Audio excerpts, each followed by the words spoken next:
Récemment vu à l'affiche de l'adaptation ciné de Marche ou crève, Mark Hamill a connu une période de vache maigre durant les années 90 où il peinait à trouver des projets dignes de ce nom.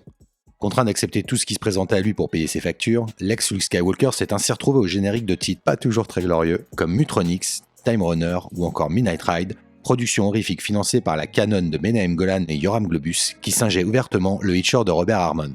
Et c'est justement de Midnight Ride dont nous allons vous parler ici, tant l'interprétation de Mark Hamill rattrape constamment les carences d'un produit sans une once d'originalité. Veuillez attacher solidement vos ceintures, nous entrons dans une zone de turbulence. Mais ce n'était pas gagné d'avance, car il ne fait aucun doute que Mark Hamill a accepté le rôle de Justin, le psychopathe obsédé par les yeux de ses victimes, avant tout pour des raisons pécuniaires.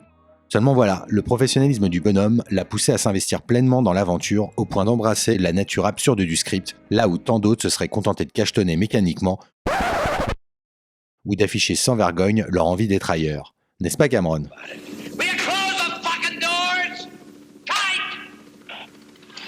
Et il en faut de la motivation pour insuffler un peu de vie à un rôle de psychopathe fantomatique, clairement inspiré du John Ryder de The Hitcher, la richesse énigmatique en moins. Du genre bourrin, les scénaristes justifient constamment la nature maléfique de Justin en nous pondant une myriade de dialogues aussi explicatifs qu'inutiles.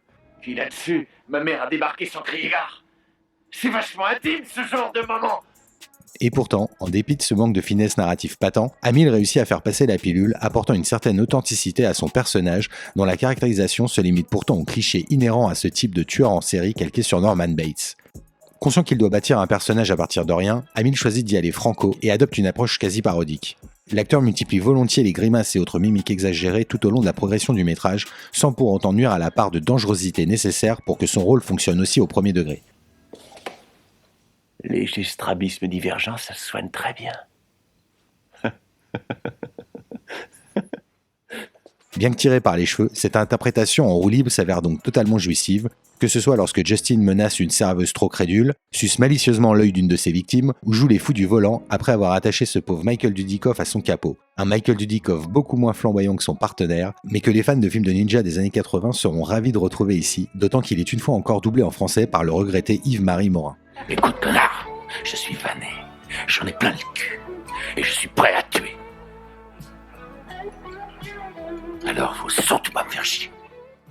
Mieux photographié que la moyenne et généreux en poursuite de voiture, Midnight Ride repose donc presque entièrement sur l'investissement de son acteur principal, dont l'outrance contagieuse rattrape les lacunes d'un scénario et d'une mise en scène ouvertement paresseuse.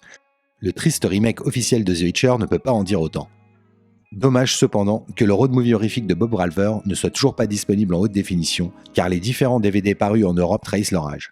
Si ces galettes respectent en apparence le format scope d'origine voulu par le chef opérateur, elles pâtissent d'une image légèrement déformée et d'une copie beaucoup trop sombre dans les passages nocturnes. La VF conçue à l'époque de la VHS s'avère elle plutôt sympa, même si la comédienne chargée de doubler Laura donne l'impression d'avoir travaillé sous Valium. Moi, je t'aime. Ce qui est invivable, c'est cette compétition avec ton boulot. Je peux plus. Laisse-moi m'en aller.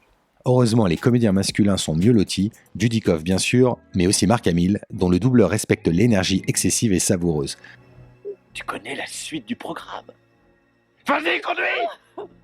Tant mieux, puisque la star du Retour du Jedi trouve là l'un de ses rôles les plus savoureux, avec le sketch The Eye vu dans l'anthologie Body Bags. Et si Hollywood se décide un jour à nous pondre l'obligatoire suite remake de Midnight Ride, on sait d'ores et déjà quels comédiens les producteurs devront choisir pour camper le successeur de Justin. Sebastian Stan, bien sûr, sosie officieux mais indiscutable d'un Mark Hamill ayant par ailleurs adoubé son jeune poulain.